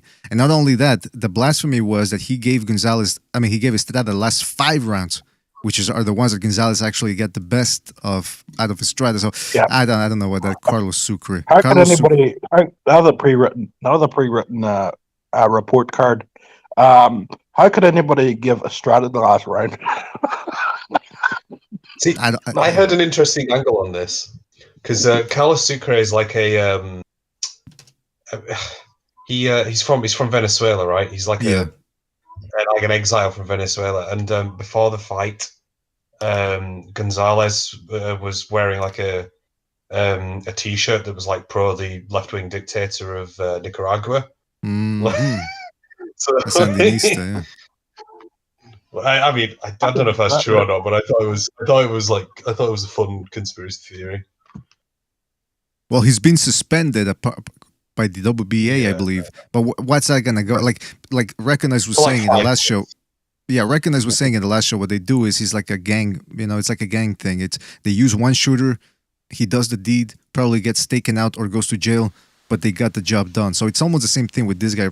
He probably got a severance package of some sort, and now he gets to walk away, and he did the deed. By the way, what is that sound in the background? Anybody hear it? Mm-hmm. What does it sound like? Well, hold on. It sounds like some white noise. Hold on. Yeah, okay. I don't know what that was. Creeped me out a little bit. I don't know if it was. I'm eating. Maybe that's it. No, but it was white noise. Like maybe it was. I thought it was Senpai coming in with his satanic black magic or something. Anyway, listen. I wanted to say that. What are people saying in the chat room real quick? Josh says Wilder has already expressed interest on fights away from Fury. Marcy D says Dan Raphael likes his pizza. Josh says Fury mind games. Tong Yong Chan says I'm the LWBC's worst nightmare. Good for you, man. Colin Pierce says it's gonna go one of two ways. AJ wins both fights, or Fury wins the first fight and AJ wins the second fight, and they end up having a third. That would be the dream matchup, right, for the promoters? 2 competitive fights, and then yeah.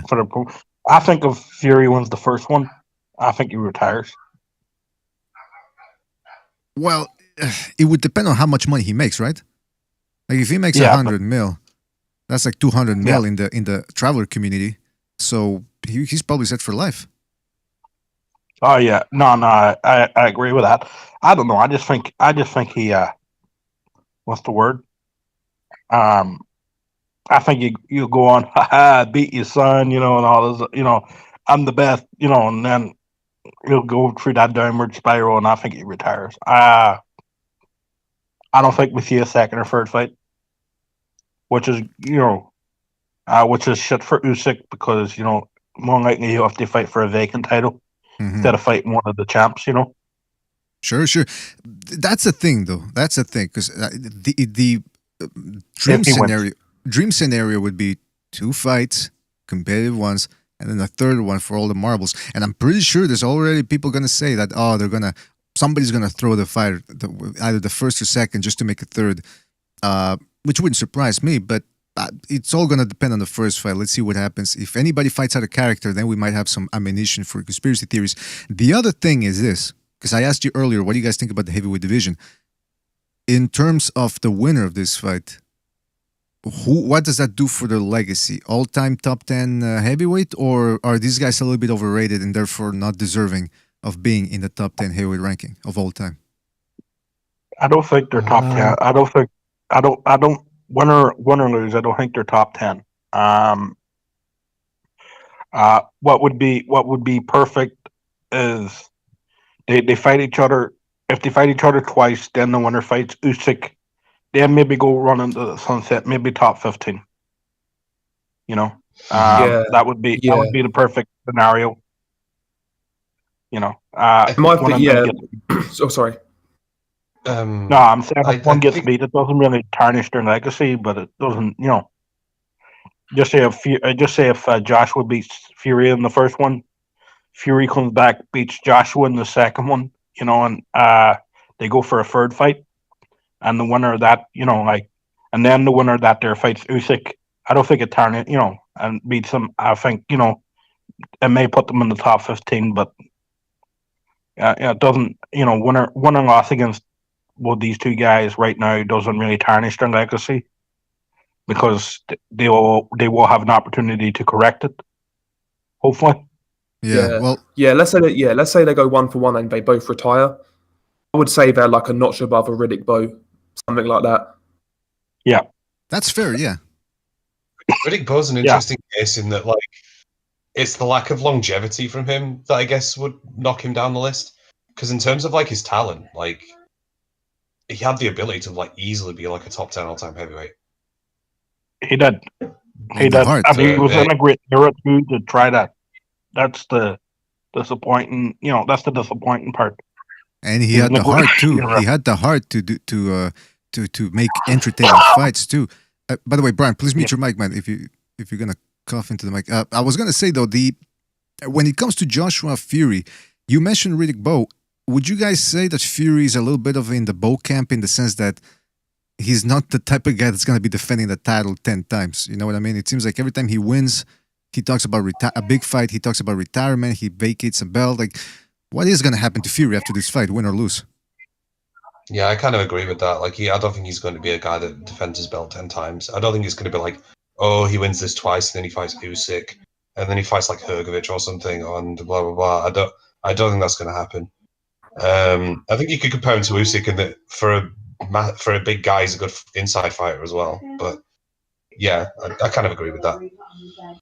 So do I. If Fury let's say he were to win both fights, I'll put it this way: if Fury has 5 more fights from now, including the 2 Joshua fights, I'd be shocked. I'd be absolutely shocked. I don't think he's going to have longevity or anything like that. To be honest. Yeah, I agree with that. I think maybe 2-3 fights. I think these 2 and whatever comes after that. Maybe, or if he wins the first fight, he could just go out and retire. And the thing is, he could just do that. Yeah, the Fury's a very strange character. I think we already know that. By the way, somebody in the chat said, who was it? Let me find the comment here. Oh yeah, Sticks Judenhammer said they're the best of a bad generation of heavyweights. I wouldn't necessarily call it a bad generation, but it remains to be seen with how good it really is. I wanted to say too about Fury in terms of being a strange cat. He said, according to a Boxing News article, I am like the bionic action warrior. I cannot be beat. And I think he mentioned something about how he could retire, come back, and not lose.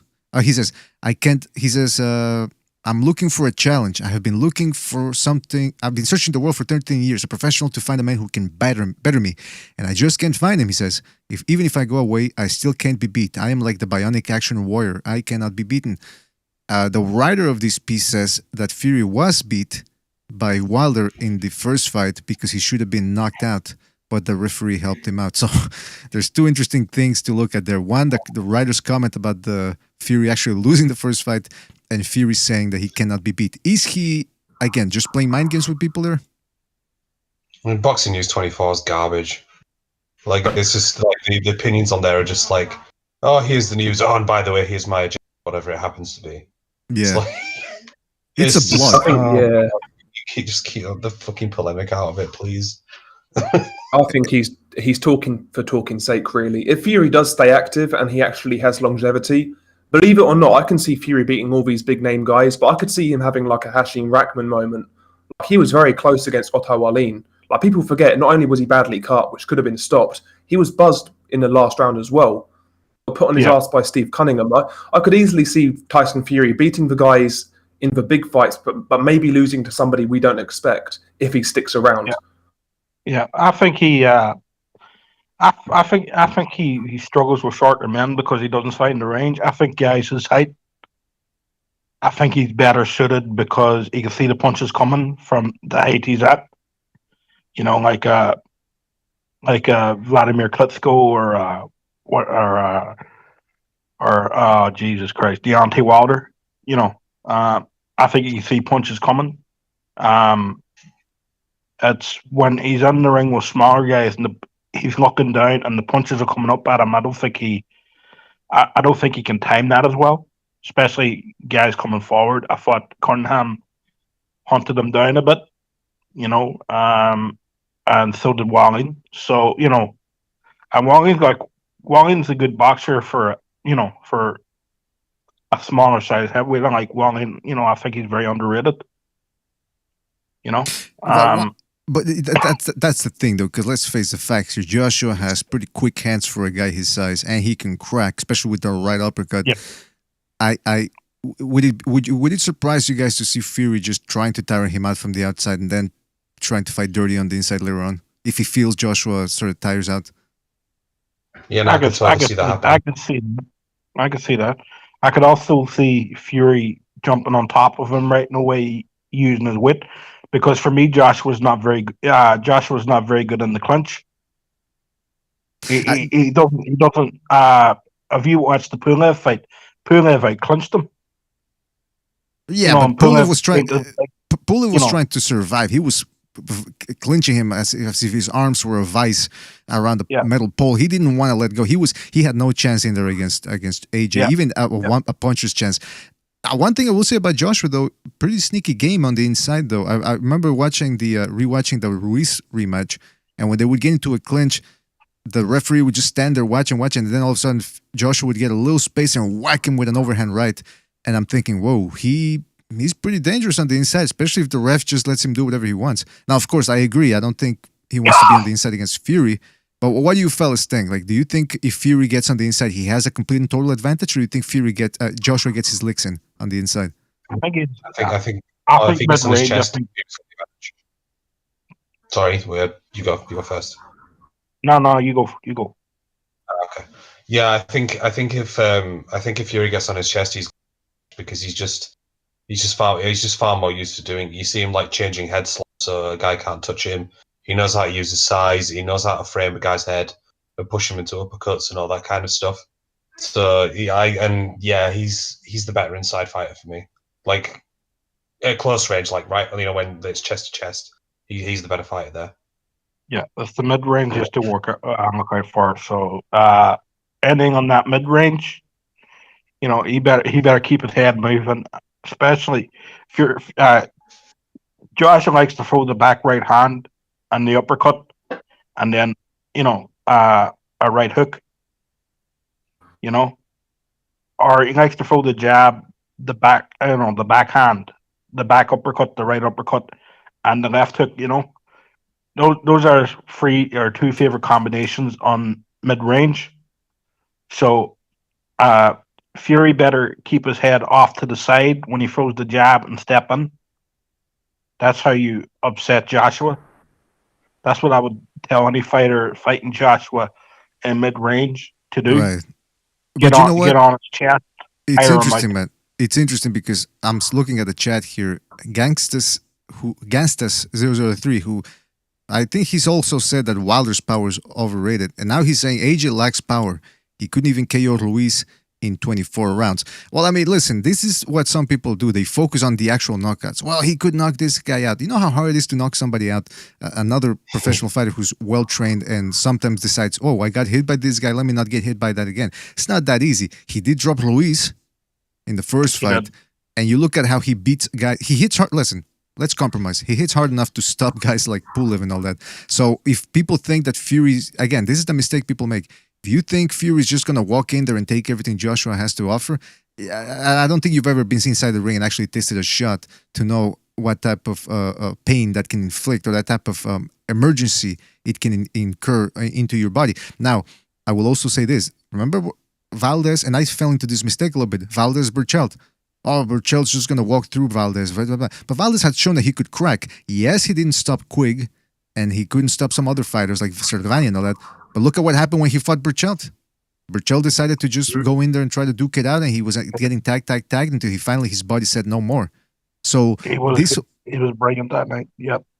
So yeah, so this whole narrative of this guy can't crack hard. Okay, who cracks? That's the thing. They want a guy who can touch somebody and make him go away in one round. There's not that many guys out there that can do that. Even a guy like Wilder is not. It's not like he just hits you and you go completely out. Yeah, he'll wobble you and make you unable to rise before the 10 counts over. But there's no such thing as that type of punch. Go ahead, Fabrizi. Well, I mean, it's a well-worn cliche, and I mean because it's true that it's the punch you don't see that knocks you out, and that's the. I mean, when we're talking about Deontay Wilder, the thing that makes him as deadly as he is with one punch is that he hits extremely hard, no doubt, but it's the speed as well. Like he's got good time and he's got tremendous speed, so you don't even see the punch coming because he'll blind you with the jab or manipulate the guard, and then he'll just hit them. I mean, I don't want to blow too much smoke up his ass, obviously, but that's the thing. That's the reason he's got to the level he has. If it was just he's just got power, he'd just be another like Dominic Brazil or David Price or something. Like he wouldn't have got to that level.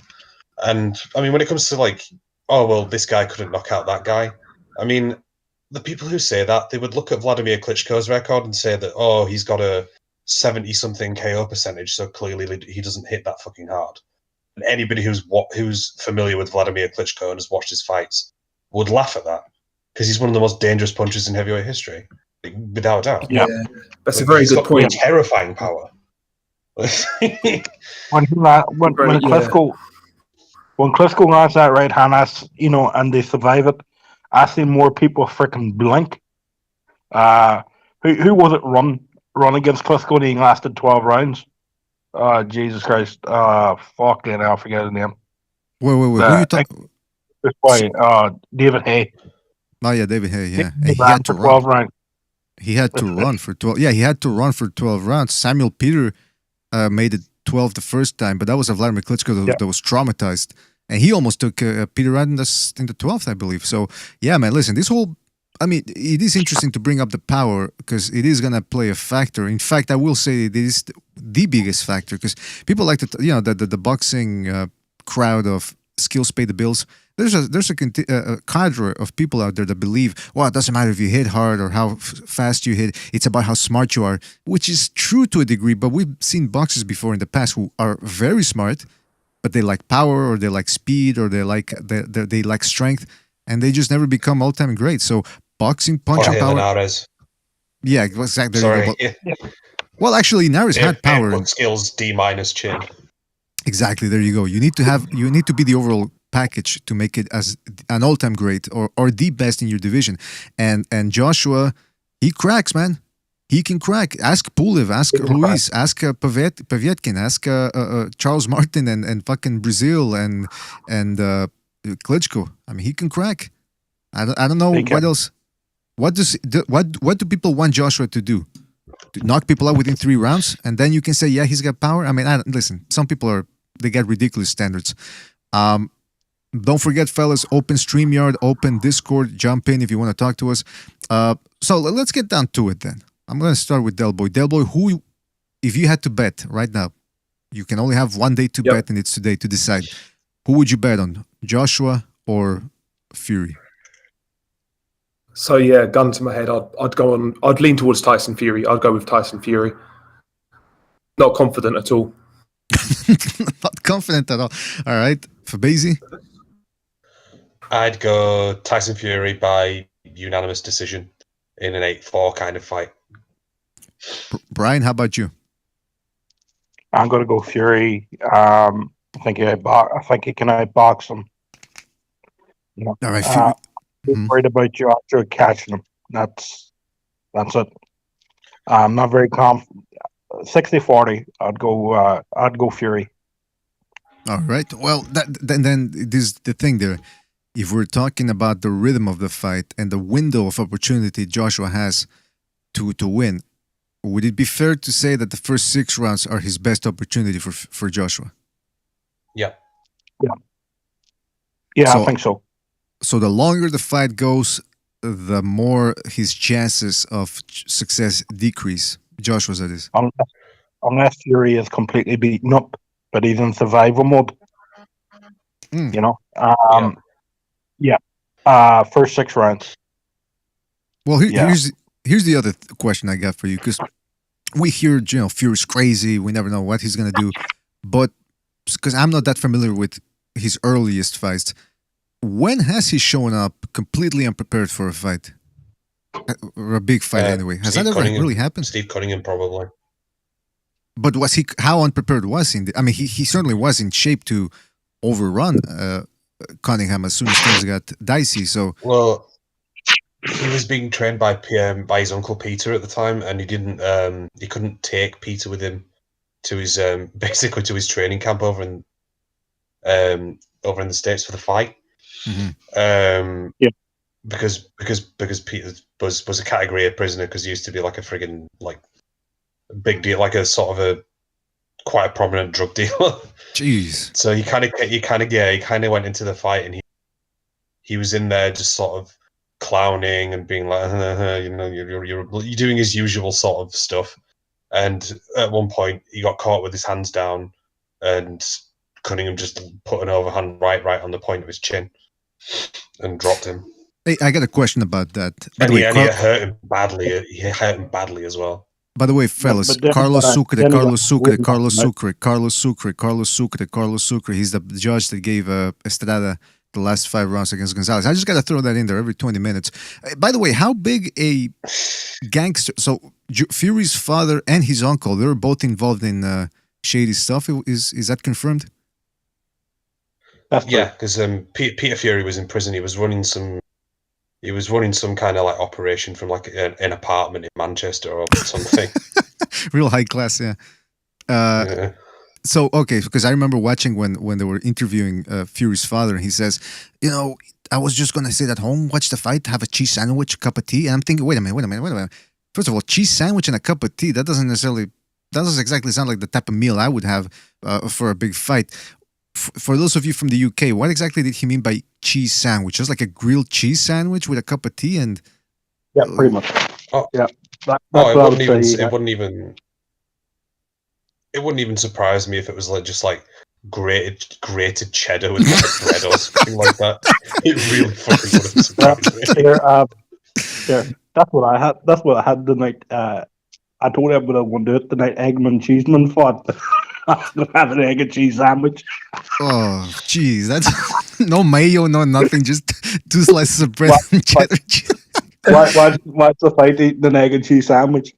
Yeah, oh my god, and then a cup of tea. I don't know, like warm a sandwich with a warm cup of tea. Like I don't know. By the way, I always have the British cuisine list here. Some of the best that the UK has to offer. I don't know if you guys can see. Well, actually, let me share the screen with you guys on the Discord. Brian, maybe you can see it if you're on the whatchamacallit. The you can look it on the YouTube, but for everybody else, here it is. We got the crap tier British food, steak and kidney pudding, black pudding, kippers, liver and onion, haggis, faggots, laver bread, and jellied eels. So that's what Tyson Fury's father is having while he watches his son fight. That looks absolutely horrible. By the way, we got, don't forget, you can jump in, fellas, hit the like button, hit the thumbs up button, and you can jump in through the... Yeah. You can jump in through the StreamYard or the Discord, open Discord. Phone lines are open, of course, too, for the next 20 minutes as well. By the way, we got OG... Okay, that's Mark. Mark, is that you? Yes, sir. Yes, sir. How are you guys? Can you hear me okay? Yes, we can hear you fine. Fine. Mark. Hey, by the way, Mark, have you seen this tweet from Dan Raphael? I tend not to look at tweets by people I'm blocked by. Oh, no kidding. Why did he block you? Because I called him a fat fuck. Oh, well. Yeah, that'll do it, man. That's for sure. He's saying that there's something fishy. It was because he blocked he was bigging up the idea of James Toney not being in the Hall of Fame because of the drug tests. Meanwhile, he was sucking off fucking Canelo's nuts like he was the second coming of Christ. Oh, well, yeah. Well, I mean, yeah. Oh God, yeah, that because he said he was going to vote for Timothy Bradley over James. Like what? Man, I'd love to see. Lord. I'd love to see James Toney. No disrespect to Tim Bradley, like. Yeah, and of course.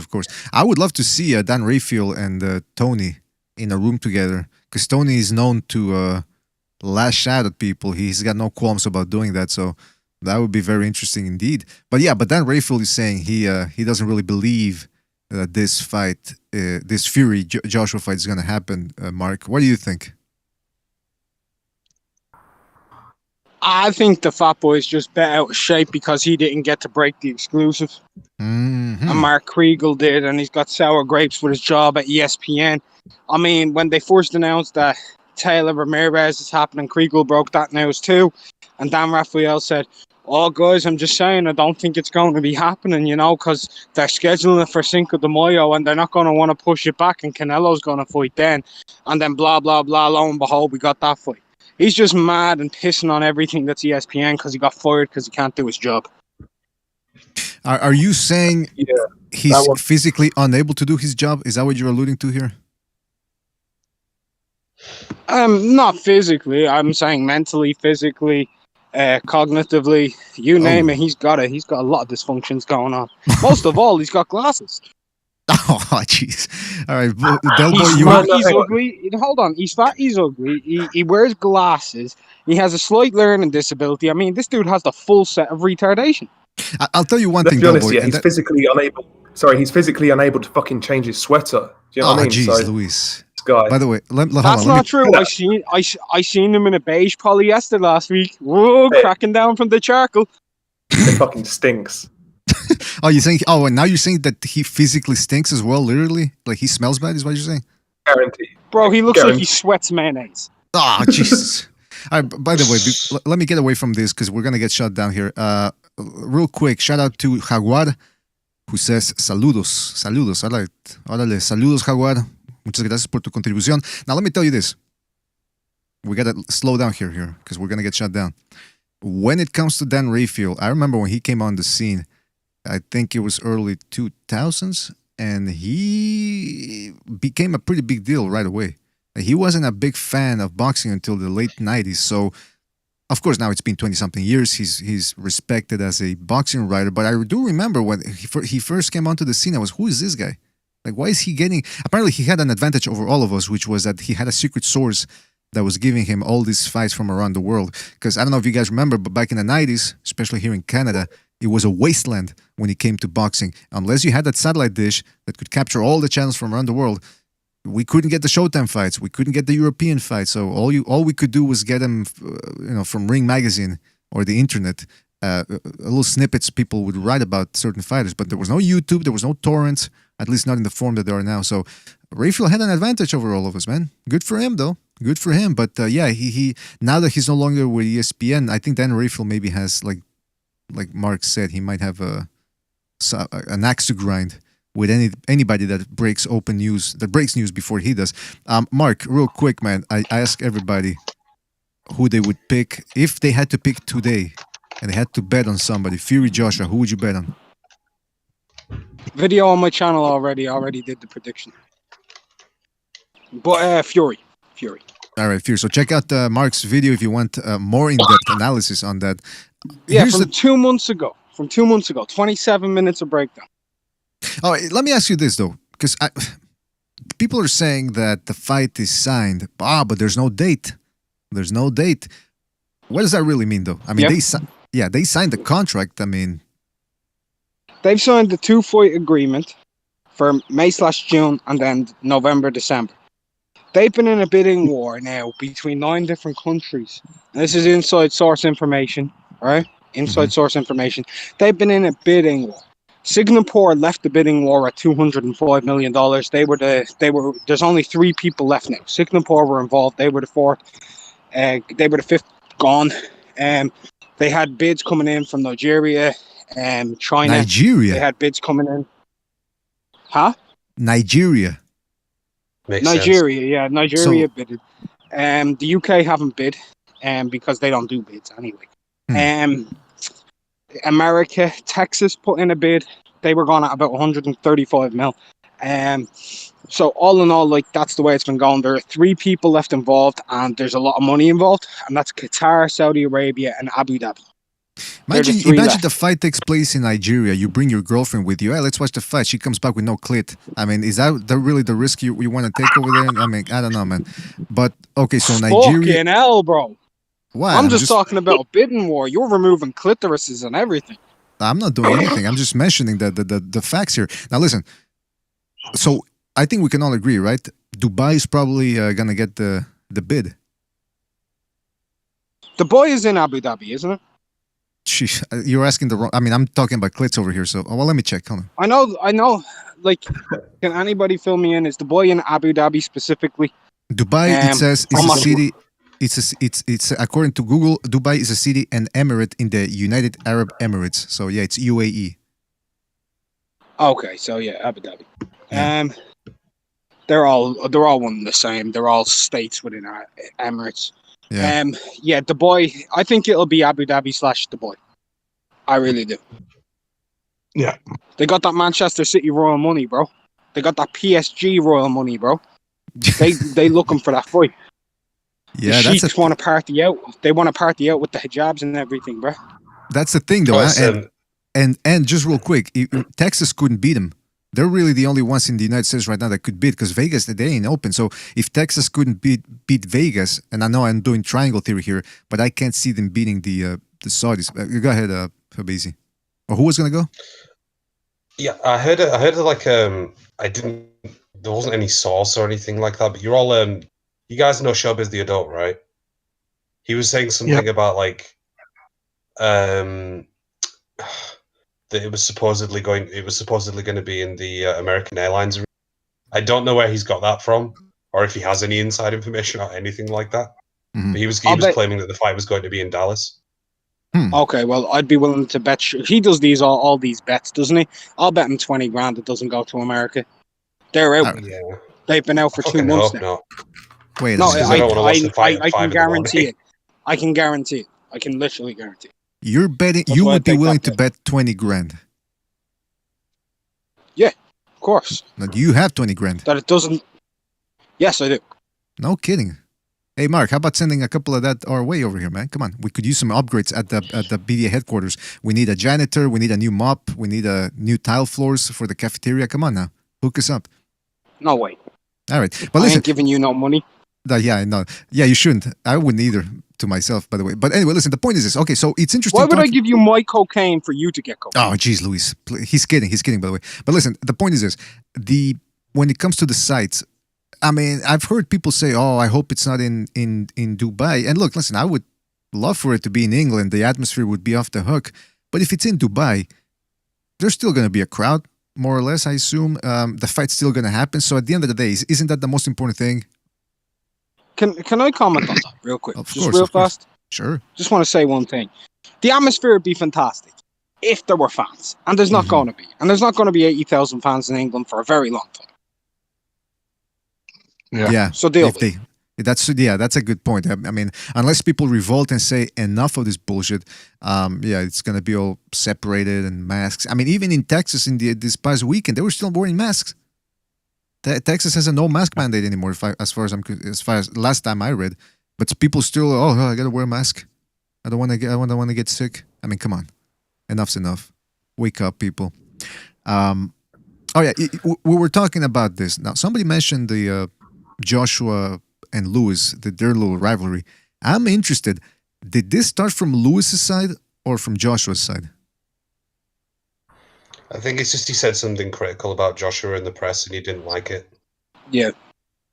Let me guess. He criticized. I don't know what it was specifically, but it was to do with relation of his era being better than their era, and these guys not showing us enough heart and determination to go out and fight the best fighters. And Joshua took it very personal. This is my theory. When Joshua turned pro, he actually visited Lennox Lewis at his home, and the rumor was Lennox Lewis wanted to train Joshua. Basically, Joshua didn't go with it. So I think maybe Lennox has an axe to grind, to be honest. But I don't know. That's what I heard anyway from a couple of people. Whether it's true or not, I don't know. But that's interesting, man. That's it. Do you think it also could have done? Maybe Lennox Lewis sort of suggested that Joshua would look better with his type of haircut, and Joshua said no, and that's where the whole thing started. Because I don't know. It seems to me like Lewis is the type of guy that would take that personally. Also, the other thing I'm not sure he needs to take fashion advice from Lennox Lewis, to be honest. Wait a minute. He's the dude that's not because Lennox Lewis has got like terrible sartorial sense. I'm just saying that Joshua is the dude that seems to have shagged everyone's wife. Oh, jeez, Luis. Well, I mean, we've heard those rumors, I suppose, as well. When it comes to Anthony Joshua's gold medal, I've never seen his Olympic match. I haven't either. I heard he lost to Roberto Camarelli, but he got a gift decision. And I mean, it was in the UK, so I wouldn't be surprised if that was the case. I seen it. I scored it to Camarelli. Okay. So would it be fair to say that gold medal? Sorry, I was just about to say. Sorry, mate. I seen it too. Yeah, I thought he slightly lost. I thought it was very close though. So. Yeah, and I mean, if it's very close, then the hometown boy is going to get the nod. That's kind of how it goes, right? Well, let me see what. Yeah, that wasn't the contention. I think that the main contention was the first round fight against Savon. He clearly lost that fight. That wasn't a debate. Absolutely. Didn't even deserve a medal, to be honest. Whoa. There you go. Is the footage of these fights still on YouTube? Let me see. I'm not sure. Well, so these guys saw it, so they must be right, or unless they saw it on TV, maybe live as it happened. I watched a lot of boxing back 2012 on live, so I think I saw it on BBC One. Now let me ask you this, fellas: the 2012, 2012 that was when they still had computer scoring, or I don't think so. Maybe I'm wrong though. Well, they have the headgear from what I'm seeing here on YouTube, so it must. I think it's 2016. Then I think when they got rid of the headgear and the computerized scoring. But yeah, his win again for the gold medal it's up on YouTube on the official Olympic channel, and there's also here a Boxing's Super the semifinals there too. Box in the chat room says, hold on, let me just back up here. He says, AJ lost to the Cuban in round 1. AJ is a silver spoon boy. Silver spoon boy. So there you have it. Yeah, because I've heard other people say that he didn't really win an Olympic gold medal. He did not deserve it. And that would be a big up for Lennox Lewis, though, because he won his gold medal. Whereas Joshua apparently... Yeah. That's true. A lot of these UK amateurs, like the Olympic guys, when they get fucked up or smashed, a lot of these fights like just vanish from the internet. Like Anthony Fowler, when he got fucked up by Janabek, and that's nowhere to be found online. And with Lawrence Okole, people like this, yeah, they just get erased from like fucking the internet. History. Yeah, Joshua definitely lost the first fight in the Olympics. But apart from that, I'll be honest, I thought the Olympic final could have genuinely gone either way. That was super close. That was really the only super controversial one, in my opinion, was the first round. That's interesting, man, that you guys mentioned that because, okay, so what was the name of the Cuban guy that supposedly beat him in the first fight in the Olympics? Savon. I forget whether it's Arislandi or Felix. I forget, but it's Savon. Yeah, it's Savon. Because I wrote that on, I can't even find any photographs of that. Anthony Joshua Savon. Yep, it's interesting. It's on YouTube. I think it's this one. Check this out, guys. It's if you go to Google, YouTube, I wrote Anthony Joshua Savon, and I have the Olympic channel here, the official Olympics, and they say men's boxing super heavyweight 91 kilogram round of 16 part 2 full bouts, and it's an hour-long video. So I'm assuming the fight's there, but they don't give you the name in the title of Joshua. It just says men's boxing super heavyweight. So you guys talk, and I'm gonna see if I can find the fight here. Just for you're gonna have to skip through that. You're gonna have to skip through. Anthony, the second video of the thing was the first round fight. I typed in Anthony Joshua versus Savon, and come up an hour and 2 minutes. So I assume it's in there. Oh yeah, I think it is there. Yeah. Well, I can't show you the fight, but I'm just gonna show you a real snippet here, a quick snippet, real quick. Well, there you go. So it's about. You can't get copyrighted from BBC. I can't. They're a public-owned company in the United Kingdom. Yes, so you can. Can you? You can. Don't listen to Brian. Don't listen to him. He doesn't understand copyright. You can get copyrighted for Olympic stuff. There you go. Yeah, because it's got the check mark. Yeah, who knows who owns? I mean, they own. What? I thought somebody said something. Yeah, the Olympics, they sell the rights for billions. So they're the ones that own. I mean, they sell the rights, I think, but they still maintain. I don't know how it works, but yeah, they get the check mark here on YouTube, so I'm not going to show it. But I just showed you that the fight is there, and if you go to the 48-minute mark in that video, that's where you can find the Joshua versus Savon fight. I believe that's the one. He's fighting some black dude. I'll watch that tonight.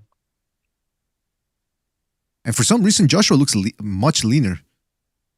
He actually looks like he was earlier in his career. Like in his very early fights, he was closer to 230. 220. 230. Oh god, yeah. And he looks just Wasn't he like 227 early on? Yeah. I think in his professional career, his lightest weight was like somewhere around like what Wilder was in the Fury rematch. Hey, by the way, PED in the chat says that was very rude to say about Brian. Well, listen, it was an emergency, man. If I played it, then we could be in deep trouble right now. So I don't think Brian took offense to that. Well, I don't know. Maybe I'm speaking out of school. I didn't take offense. There you go.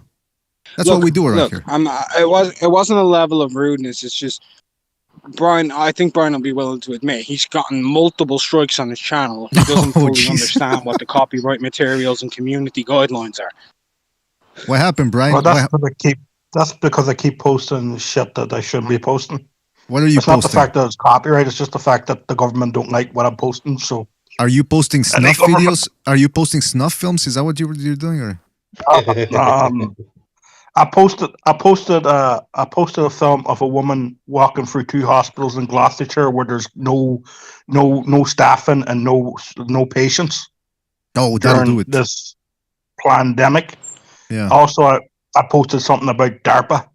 Oh shit! That's my second copyright. As far as copyright goes, the BBC can actually pull you on anything. If you're not from the UK specifically, they can pull you on anything that they own, Brian. So any of their own original content. So, for example, if BDA posted the panorama, he could be copyrighted. As far as the Olympics goes, they sell international rights. You can't show any of that. You will be copyrighted. All right. Now speaking of videos, so I got a VPN on my phone, so it looks like the UK. So hey, listen, Surfshark, everyone get it.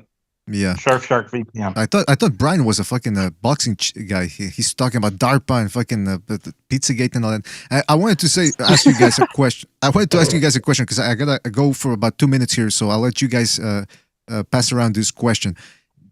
If Fury Joshua, one guy wins decisively, and there's no, for some reason, there's no rematch, as they're saying. They're saying there's going to be one, but let's say that doesn't happen. Who would you rather see the winner fight? Who would get the next title shot? All right, you guys dribbled that one over. I'll be right back. That's quite difficult, to be honest with you. Yeah, like, I guess. Yeah, I'd say Usyk. Oh, the Usyk Joyce winner, I should say. But yeah, the winner of that fight for me. Or the Povetkin White winner. Either. Yeah.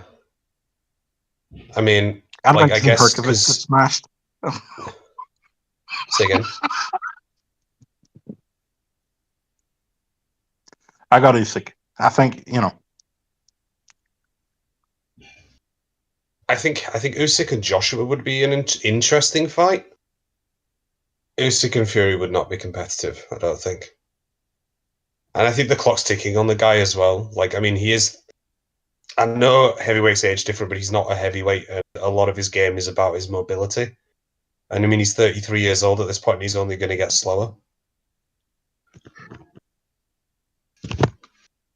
So I guess if we're going to see Usyk in a title fight, I would want to see it sooner rather than later.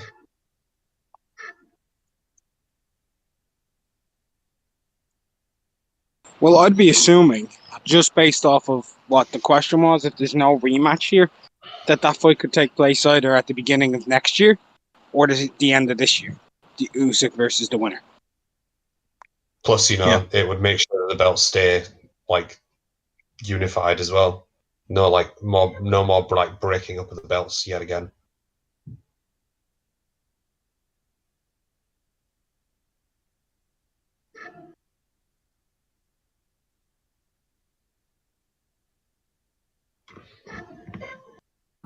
Crickets.